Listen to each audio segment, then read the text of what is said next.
That's exactly what we looked into. When Charity Bryan got a parking ticket, first she got angry, then she called us, and we started investigating, digging through documents, attending court hearings, and we uncovered a disturbing double standard.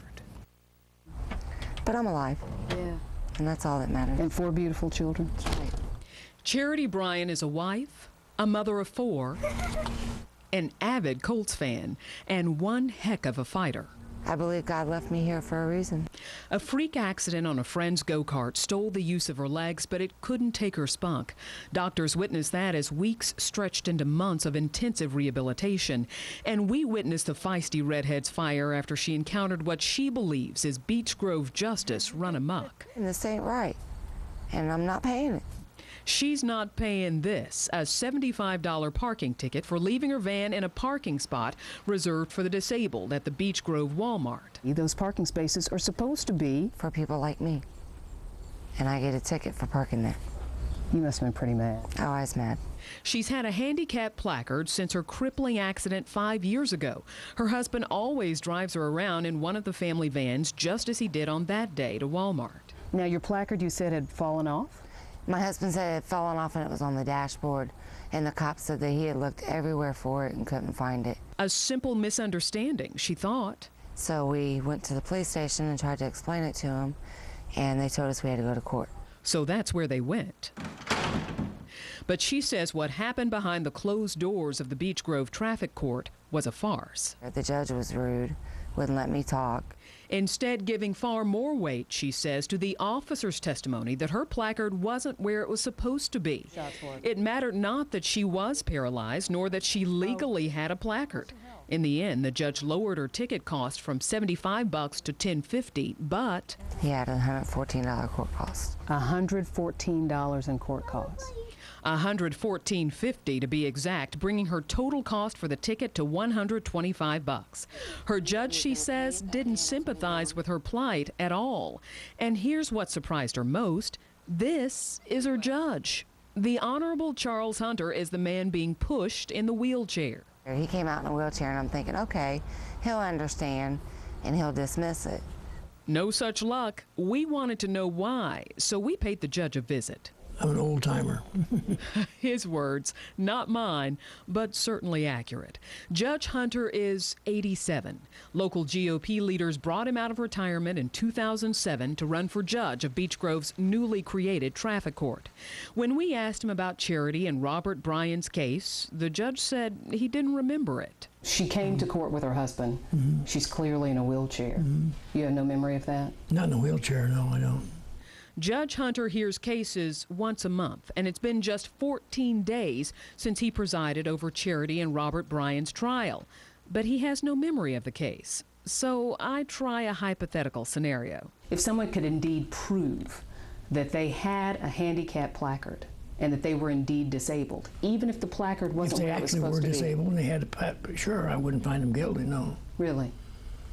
Interesting. I asked him to take another look at the Bryan's case, and he agrees. What happens next takes everyone by surprise. More on that after the break. Our IT-made investigation double standard continues now. Now, before the break, you met Charity Bryan, a woman paralyzed from the chest down. She's angry because she got a ticket for parking in a handicap spot. Judge Charles Hunter not only refused to dismiss the ticket, he also tacked on court costs, and I asked him to reconsider the case. It's been a week since Judge Hunter promised to take a second look at Charity and Robert Bryan's parking ticket. It's back to court. And this time, I'm there to watch. The proceeding is, by my clock, 2 minutes and 48 seconds. When Bryan argues she is paralyzed and her handicap placard had fallen off a rearview mirror, Judge Hunter dismisses the argument with a wave of his hand. I believe this is how they make their revenue, their money. Is it? Let's take a look at the numbers in 2009. The traffic court brought in just over $86,000 for the city, but running the court is expensive. Subtract the judge's part-time pay, which is $42,000. Salaries come to just over $115,800, and then there are benefits, office supplies, other expenses at just over $8,500. The court's budget exceeded $166,400 last year. That means the traffic court ended 2009 more than $80,000 in the red, and they're going to need to bring in more money to break even this year. Beech Grove Clerk Treasurer Chris Duffer told me the city traffic court opened 2 years ago with the hopes that it would become a revenue source for the city. Could the drive to generate revenue outweigh the mandate of fairness? We want to ask the judge that very question, and so we wait for him outside the court. It's then that we spot this car parked right in front of the door in a handicap spot. Placard on the mirror? No. What about a handicap designation on the license plate? No. And so we wait. We have to know who owns the car parked illegally in a handicap spot right in front of the traffic court door. And within minutes, we get our answer. We watch, astounded, as Judge Hunter's son takes him to that very car. Are you aware that you don't have a disabled placard and you're parked in a handicapped space? At first, the deep irony of the situation strikes the judge as funny, but soon the judge stops laughing and stops talking. You're parked in a disabled parking place. You don't have a handicapped placard. I have no comment. You have no comment. So it's okay for you to do it, but it's not okay for this woman and her husband. No. He just put the placard up there. It wasn't there. That's right. I neglected to put it up there. Yeah, and her husband said the same thing, and that wasn't an argument for him in court. I didn't get a ticket, did I? So it's just their bad luck for having gotten a ticket, right? Yes, so, yeah. For Charity and Robert Bryan, that's unacceptable. For them, this is more than a parking ticket. It's a matter of justice. This is wrong. And it's hard telling how many other people they've done this to that won't press the issue. But I'm going to push it as far as I can. And we have been digging through Beech Grove's traffic court records trying to find out whether defendants who go to court are getting a fair shake.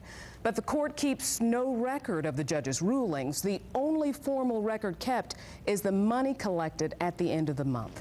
Now, as for Charity Bryan, she says she's going to appeal.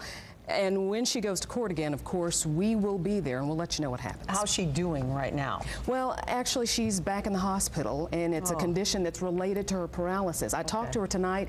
You know, she's more down than I've probably heard her in the 2 months that we've known her. But she says, you know what, Deanna, I'm going to fight this thing. For her, really, it's a matter of principle. Sure. So, And you're getting a lot of comments on Facebook with one particular question in mind. everybody wants to know about the judge's age. They're like, can you be a judge when you're 87 years old? Well, actually, if he were on the Indiana Supreme Court, he couldn't. You have to retire at 75.